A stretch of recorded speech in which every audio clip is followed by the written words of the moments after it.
ধরেন একটা মানুষের সঙ্গে, ধরেন আমি আজকে একটা হুজুর মানুষ, আজকে জুমার আমি খুতবা দিতে গেছিলাম, আমার সঙ্গে একটা ভাই ছিল অথবা কেউ ছিল বা থাকলো, আমি দুপুরবেলা খুতবা দিয়ে ভালো মানের একটা খাবার দাবার খেয়েছি আলহামদুলিল্লাহ, সাথে যে থাকবে ও একবেলা সুন্দর মানের খাবার পাবে না? পাবে না। কারণটা কি? আমার সাথে ছিল তাই। কারণটা কি? আমার সাথে ছিল তাই। সে কিন্তু খুতবাও দেয় নাই, বক্তব্যও দেয় নাই, কিছুই না, খালি আমার সঙ্গে ছিল তাই। ভালো মানুষদের সঙ্গে থাকলে অবশ্যই ভালো ফলাফল দুনিয়াতে, জোরে বলেন আছে না নাই? শুধু তাই নয়, শোনেন, আপনারা তো এদিকে ধান চাষ করেন তো, আমিও গ্রামের ছেলে, এই জন্য উদাহরণটা দিচ্ছি।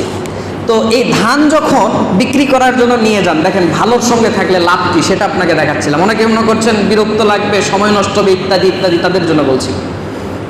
ধরেন আপনি একটা জমিতে ধান চাষ করেছেন, বিক্রি করার জন্য নিয়ে যাচ্ছেন, ধান পরিষ্কার করবেন না? ধান পরিষ্কার করবেন।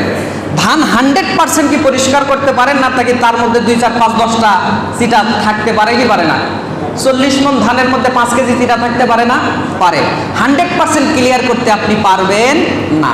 এখন আপনার কাছে আমার প্রশ্ন হলো, আপনি যদি ধানটা বিক্রি করতে গেলেন, ধানের মণ যদি 1500 টাকা হয়, 1800 টাকা হয়, ওর সঙ্গে যে চিটা ছিল এই চিটার দাম কত? 1500 টাকা মনে বিক্রি হয়ে গেল। ওইটা কি চিটার গুণে নাকি ধানের সঙ্গে ছিল তাই? ধানের সঙ্গে ছিল তাই। ওই চিটা কেউ ভিন্ন করে বিক্রি করলে 1 টাকা কেজিতেও কেউ কিনবে না, কিন্তু ধানের সঙ্গে থাকার কারণে ধান যেই দামে বিক্রি হয়েছে চিটা ওই দামে বিক্রি হয়ে গেছে, ধানের সোহবতে থাকার কারণে। স্বর্ণের দোকানে যখন স্বর্ণ কিনতে যান, স্বর্ণকার যখন নিক্তিতে তুলে স্বর্ণ বিক্রি করে, সেই স্বর্ণ যখন ওজন করার জন্য তোলে, দোকানে সাজিয়ে রেখেছে, পানিতে ধুয়ে তোলে না, সব সময় বাতাসের মধ্যে কিছু ধূলিকণা আছে না নাই? আপনার ঘরের মধ্যে দরজা দিয়ে, জানালার ফুটা দিয়ে যদি একটু রোদ আসে, তাকিয়ে দেখবেন ওই রোদের মধ্যে কি যেন ঘুরছে, কিলবিল করছে। বাতাসের মধ্যে সব সময় এই ধূলিকণাগুলো উঠতে থাকে। ওই ধূলিকণা উঠতে উঠতে ওই স্বর্ণের গায়েও কিছু ধূলিকণা লেগেছে না লাগে নাই? লাগছে।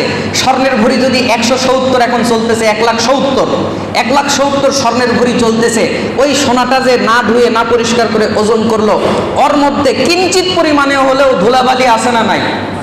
তো স্বর্ণ যদি 170 টাকা ভরিতে বিক্রি হয়, ধুলার কেজি কত? ধুলার ভরি কত?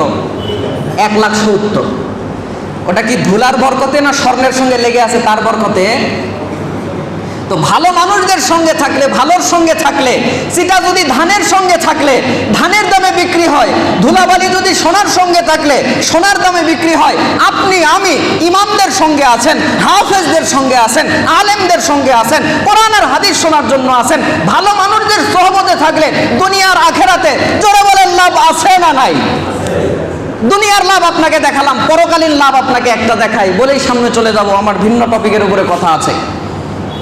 আল্লাহর নবী সাল্লাল্লাহু আলাইহি ওয়াসাল্লাম বলছেন, এই হাদিসটা রয়েছে ইবনে মাজাহ প্রথম খণ্ডের 60 নম্বর হাদিস।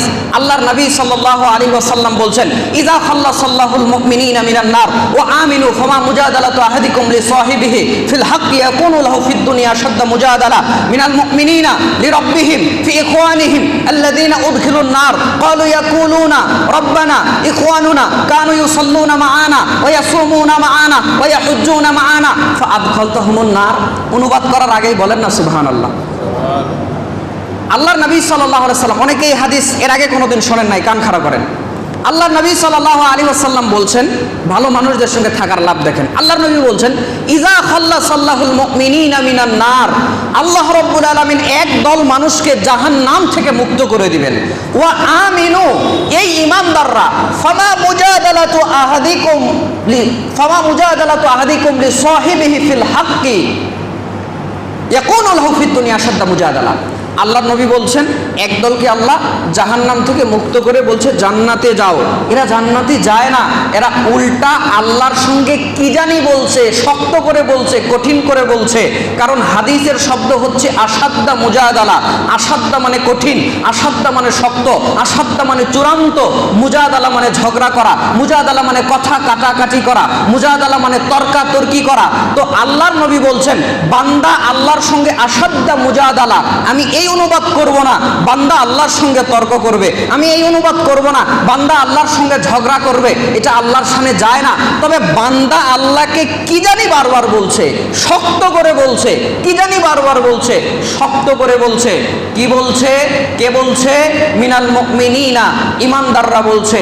কাকে বলছে? লি রব্বিহিম, তাদের রবকে বলছে। কি ব্যাপারে বলছে? ফি ইখওয়ানিহিম, তাদের ওই সমস্ত ভাইদের সম্পর্কে বলছে। আল্লাযীনা উদখিলুন নার, আল্লাহ যাদেরকে অলরেডি জাহান্নামে ঢুকিয়ে দিয়েছে। এখানে আলেমরা আছেন। উদখিলুন নার, যাদেরকে অলরেডি জাহান্নামে আল্লাহ ঢুকিয়ে দিয়েছে, এদের ব্যাপারে আল্লাহকে বারবার বলছে, আল্লাহ আপনি আমাদেরকে জান্নাতে দিয়েছেন, হবে না আল্লাহ, ওদেরকেও জান্নাতে দেন, ওদেরকেও জান্নাতে দেন, ওদেরকেও জান্নাতে দেন। আসাদ্দা মুজাদালা, তো বলতেই আছে, বলতেই আছে, বলতেই আছে। এতটুকু কি বুঝতে পেরেছেন? একদলকে আল্লাহ বলছে জান্নাতে যাও, এরা জান্নাতে যায় না, বলে আল্লাহ জান্নাতে যাব না। কেন? বলে দুনিয়ার কিছু ভাই ব্রাদার বন্ধু এরা জাহান্নামে গেছে, এদেরকে জান্নাতে না দিলে আমরাও জান্নাতে যাব। আল্লাহ তাদের কথা শুনছে না। কলু ইয়াকুলুনা, জমার সিগা, ইয়াকুলুনা জমার সিগা আছে। আল্লাহর নবী বলছেন তারা বলবে। এই তারার মধ্যে কত লোক আছে এর সংখ্যা আমাদের জানা নাই। আমি বললাম যে রংপুরের মানুষেরা খুবই ভালো, এই যে রংপুরের মানুষেরা, এর মধ্যে কত লোক আছে এর কি হিসাব আছে?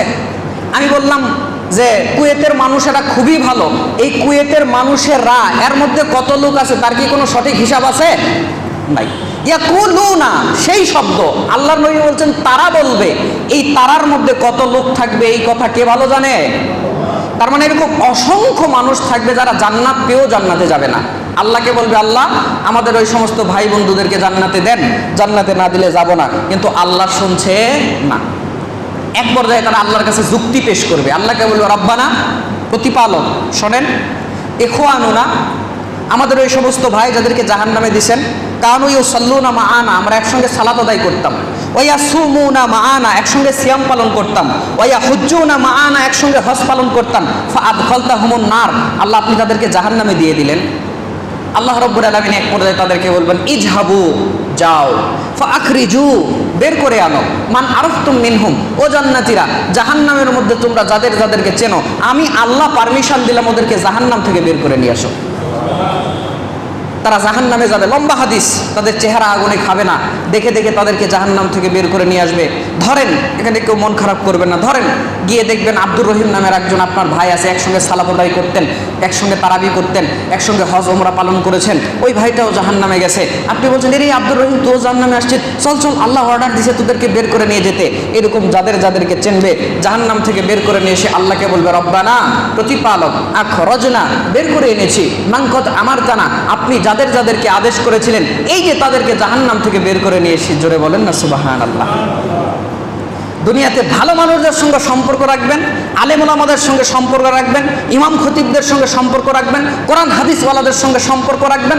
পরকালে আল্লাহ রাব্বুল আলামিন যদি আপনাকে কোনো কারণে জাহান্নামেও দেয়, ভালো মানুষদের সহবতে থাকার কারণে, ভালো মানুষদের সঙ্গে সম্পর্ক রাখার কারণে, ওই ভালো মানুষটা যদি জান্নাতে যায়, আল্লাহর আদেশে সে আপনাকে জাহান্নাম থেকে বের করে নিয়ে একসাথে জান্নাতে চলে যাবে।